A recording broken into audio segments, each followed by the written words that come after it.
ನಮಸ್ಕಾರ ಎಲ್ರಿಗೂ. ನಮ್ಮ ಸವಿಸಿರಿ ಅಡುಗೆ ಯೂಟ್ಯೂಬ್ ಚಾನಲ್ಗೆ ಸ್ವಾಗತ. ಇವತ್ತಿನ ವಿಡಿಯೋದಲ್ಲಿ ನಾವು ತುಂಬಾ ರುಚಿಯಾಗಿರೋ ಪಲಾವ್ನ ಹೇಗೆ ಮಾಡೋದು ಅಂತ ನೋಡೋಣ. ಮತ್ತು ಇನ್ಯಾಕೆ ತಡ, ಇದಕ್ಕೆ ಬೇಕಾಗಿರೋ ಇಂಗ್ರೀಡಿಯೆಂಟ್ಸ್ ಏನೇನು ಅಂತ ಬೇಗ ನೋಡ್ಕೊಬರೋಣ. ಮೊದಲಿಗೆ ನಾವಿಲ್ಲಿ ಒಂದು ಅರ್ಧ ಬಟ್ಲಷ್ಟು ಕಾಯಿನ ತುರ್ಕೊಂಡು ಇಟ್ಕೊಂಡಿದ್ದೀವಿ. ಮತ್ತು ಒಂದು ಸ್ವಲ್ಪ ಪುದೀನ ತೊಗೊಂಡಿದ್ದೀವಿ. ಮತ್ತು ಒಂದು ಅರ್ಧ ಇಂಚಷ್ಟು ಶುಂಠಿ, ಒಂದು 2 ಬೆಳ್ಳುಳ್ಳಿನ ಬಿಡಿಸ್ಕೊಂಡು ಇಟ್ಕೊಂಡಿದ್ದೀವಿ.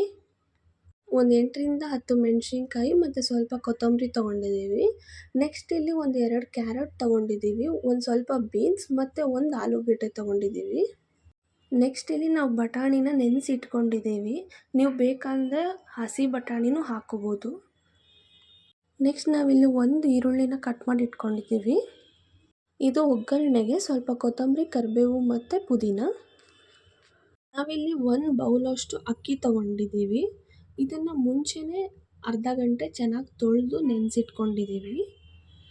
ನೆಕ್ಸ್ಟ್ ಇದು ಮಿಕ್ಸಿಗೆ ಹಾಕೋದಕ್ಕೆ 1 ಏಲಕ್ಕಿ, 1 ಚಕ್ಕೆ ಮತ್ತು ಸ್ವಲ್ಪ ಕಾಳುಮೆಣಸು, 3 ಲವಂಗ ತೊಗೊಂಡಿದ್ದೀವಿ. ನೆಕ್ಸ್ಟು ಈ ಮಸಾಲ ಒಗ್ಗರಣೆಗೆ 1-2 ಪಲಾವ್ ಎಲೆ, 1 ಚಕ್ಕೆ, 1 ಮರಾಠಿ ಮೊಗ್ಗು, ಒಂದು ಅರ್ಧ ಚಕ್ರ ಮೊಗ್ಗು ಮತ್ತು 1 ಏಲಕ್ಕಿ, 2 ಲವಂಗ ತೊಗೊಂಡಿದ್ದೀವಿ. ನಾವಿವಾಗ ಒಂದು ಪ್ಯಾನ್ಗೆ ಒಂದು 3ರಿಂದ 4 ಟೇಬಲ್ ಸ್ಪೂನಷ್ಟು ಆಯಿಲ್ ಹಾಕ್ಕೊಳ್ತಿದ್ದೀವಿ. ಇವಾಗ ಇದಕ್ಕೆ 1 ಟೇಬಲ್ ಸ್ಪೂನಷ್ಟು ಸಾಸಿವೆ ಮತ್ತು 1 ಟೇಬಲ್ ಸ್ಪೂನಷ್ಟು ಜೀರಿಗೆನೂ ಹಾಕ್ಕೊಳ್ತಿದ್ದೀವಿ. ನೆಕ್ಸ್ಟ್ ಇದಕ್ಕೆ ನಾವು ತಗೊಂಡಿರೋ ಮಸಾಲೆಗಳನ್ನ ಕೂಡ ಹಾಕ್ಕೊಳ್ತಿದ್ದೀವಿ. ನಾವು ಹಾಕ್ಕೊಂಡಿರೋ ಮಸಾಲ ಎಲ್ಲ 1 ನಿಮಿಷ ಇದು ಆಯಿಲಲ್ಲೇ ಫ್ರೈ ಆಗಬೇಕು. ನೆಕ್ಸ್ಟ್ ಇಲ್ಲಿ ನಾವು ಕಟ್ ಮಾಡಿ ಇಟ್ಕೊಂಡಿರೋ ಆನಿಯನ್ನು ಹಾಕ್ಕೊಳ್ತಿದ್ದೀವಿ. ಇದು ಗೋಲ್ಡನ್ ಬ್ರೌನ್ ಬರೋವರೆಗೂ ಫ್ರೈ ಮಾಡ್ಕೊಳ್ಬೇಕು.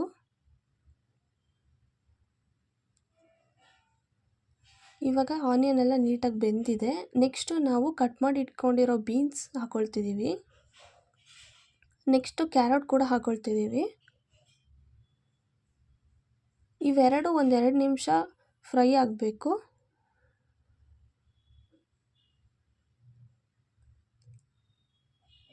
ನೆಕ್ಸ್ಟ್ ಇದು 1-2 ನಿಮಿಷ ಫ್ರೈ ಆದಮೇಲೆ ನಾವು ನೆನೆಸಿಟ್ಕೊಂಡಿದ್ವಿ ಅಲ್ವಾ, ಆ ಬಟಾಣಿ ಕೂಡ ಹಾಕ್ಕೊಳ್ತಿದ್ದೀವಿ.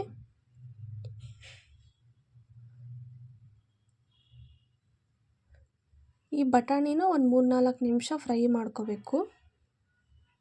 ಇವಾಗ ಈ ಬಟಾಣಿ ಎಲ್ಲ ಫ್ರೈ ಆಗಿದೆ. ನೆಕ್ಸ್ಟು ನಾವು ತಗೊಂಡಿರೋ ಕರಿಬೇವನ್ನು ಹಾಕ್ಕೊಳ್ತಿದ್ದೀವಿ ಮತ್ತು ಕೊತ್ತಂಬರಿನೂ ಹಾಕ್ಕೊಳ್ತಿದ್ದೀವಿ ಮತ್ತು ಪುದೀನನೂ ಹಾಕ್ಕೊಳ್ತಿದ್ದೀವಿ. ಇದೆಲ್ಲ ಸ್ವಲ್ಪ ಬಾಡೋವರೆಗೂ ಫ್ರೈ ಮಾಡ್ಕೋಬೇಕು.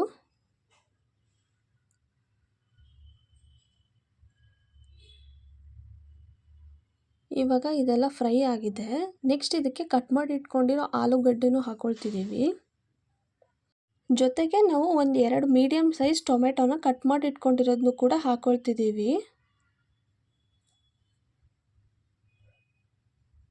ಇವೆರಡು ಹಾಕ್ಕೊಂಡ್ಮೇಲೆ ಇದು 1-2 ನಿಮಿಷ ಫ್ರೈ ಆಗಬೇಕು.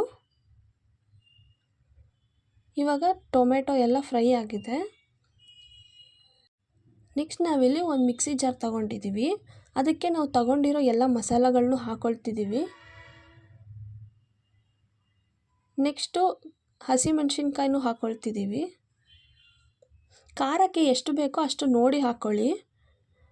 ನೆಕ್ಸ್ಟು ಕೊತ್ತಂಬರಿ ಸೊಪ್ಪನ್ನು ಹಾಕ್ಕೊಳ್ತಿದ್ದೀವಿ. ಬೆಳ್ಳುಳ್ಳಿ, ಶುಂಠಿ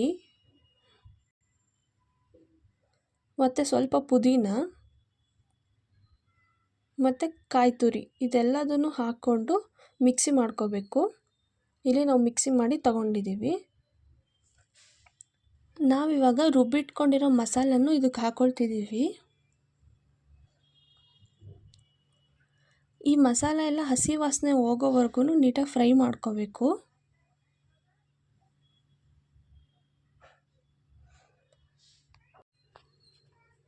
ನೆಕ್ಸ್ಟ್ ಇಲ್ಲಿ ಜಾರ್ಗೆ ಸ್ವಲ್ಪ ನೀರು ಹಾಕಿ ಉಳಿದಿರೋ ಮಸಾಲನೂ ಹಾಕ್ಕೊಳ್ತಿದ್ದೀವಿ. ಇದಿವಾಗ ನೀರು ಹೋಗೋವರೆಗೂ ಫ್ರೈ ಆದರೆ ಸಾಕು. ಇವಾಗ ಇದು ನೀಟಾಗಿ ಫ್ರೈ ಆಗಿದೆ. ನೆಕ್ಸ್ಟ್ ಇದಕ್ಕೆ ನಾವು ಮುಂಚೆನೇ ನೆನೆಸಿಟ್ಕೊಂಡಿರೋ ಅಕ್ಕಿನೂ ಹಾಕ್ಕೊಳ್ತಿದ್ದೀವಿ.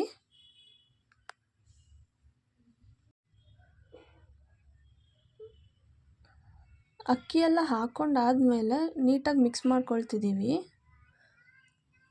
ಮಿಕ್ಸ್ ಮಾಡಿಕೊಂಡು ಒಂದು 2 ನಿಮಿಷ ಲೋ ಫ್ಲೇಮಲ್ಲೇ ಇದನ್ನು ಬೇಯಿಸ್ಕೋಬೇಕು. ಇವಾಗ ನಾವಿಲ್ಲಿ ಇದಕ್ಕೆ ಉಪ್ಪು ಹಾಕ್ಕೊಳ್ತಿದ್ದೀವಿ. ನೀವು ರುಚಿಗೆ ಎಷ್ಟು ಬೇಕೋ ಉಪ್ಪನ್ನ ಅಷ್ಟು ನೋಡಿ ಹಾಕ್ಕೊಳ್ಳಿ. ಇವಾಗ ನಾವಿಲ್ಲಿ ನೀರು ಹಾಕ್ಕೊಳ್ತಿದ್ದೀವಿ. ನಾವು 1 ಬೌಲ್ ಅಕ್ಕಿ ತಗೊಂಡಿರೋದ್ರಿಂದ 2 ಬೌಲಷ್ಟು ನೀರು ಹಾಕ್ಕೊಳ್ತಿದ್ದೀವಿ. ಯಾಕಂದರೆ ನಾವಿಲ್ಲಿ ಅಕ್ಕಿನ ಮುಂಚೆನೇ ಅರ್ಧ ಗಂಟೆ ನೆನೆಸಿಟ್ಕೊಂಡಿದ್ವಿ. ನೀವೇನಾದರೂ ಅಕ್ಕಿನ ನೆನೆಸಿಡದೆ ಹಾಗೆ ತಗೊಳ್ತಿದ್ದೀರಾ ಅಂತಂದರೆ ಒಂದು 2.5 ಕಪ್ಪಷ್ಟು ನೀರು ಹಾಕ್ಕೊಳ್ಳಿ. ಆವಾಗ ಅದು ಸರಿ ಹೋಗುತ್ತೆ. ಇವಾಗ ನಾವಿಲ್ಲಿ ನೀರು ಹಾಕ್ಕೊಂಡ್ಮೇಲೆ ಒಂದು ಸರಿ ನೀಟಾಗಿ ಮಿಕ್ಸ್ ಮಾಡ್ಕೋಬೇಕು.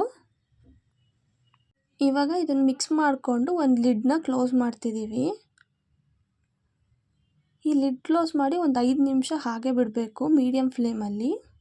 5 ನಿಮಿಷ ಆದಮೇಲೆ ಇವಾಗ ಲಿಡ್ ಓಪನ್ ಮಾಡ್ತಾ ಇದ್ದೀವಿ. ಅಕ್ಕಿ ಆಲ್ಮೋಸ್ಟ್ ಬೆಂದಿದೆ ಇದು. ಇದಕ್ಕೆ ನಾವಿಲ್ಲಿ ಒಂದು ಅರ್ಧ ನಿಂಬೆಹಣ್ಣಿನ ರಸನೂ ಹಾಕ್ಕೊಳ್ತಿದ್ದೀವಿ.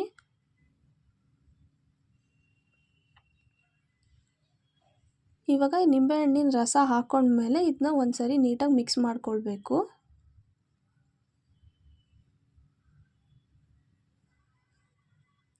ನಾವಿಲ್ಲಿ ಇದಕ್ಕೆ ಒಂದು 2 ಟೇಬಲ್ ಸ್ಪೂನಷ್ಟು ತುಪ್ಪನೂ ಹಾಕ್ಕೊಳ್ತಿದ್ದೀವಿ. ಇದು ಆಪ್ಷನಲ್, ಬೇಕಂದರೆ ಹಾಕ್ಕೋಬೋದು. ಇದನ್ನೆಲ್ಲ ನೀಟಾಗಿ ಮಿಕ್ಸ್ ಮಾಡಿಕೊಂಡ್ರೆ ಆಯಿತು. ರುಚಿಯಾಗಿರೋ ಪಲಾವ್ ರೆಡಿ ಆಗುತ್ತೆ. ನೀವು ಕೂಡ ಒಂದು ಸತಿ ಡೆಫಿನೆಟಾಗಿ ಟ್ರೈ ಮಾಡಿ ಮತ್ತು ಹೇಗೆ ಬಂತು ಅಂತ ಕಮೆಂಟ್ ಸೆಕ್ಷನಲ್ಲಿ ತಿಳಿಸಿ. ಲೈಕ್ ಮಾಡಿ, ಶೇರ್ ಮಾಡಿ, ಸಬ್ಸ್ಕ್ರೈಬ್ ಮಾಡೋದನ್ನ ಮರಿಬೇಡಿ. Thank you for watching.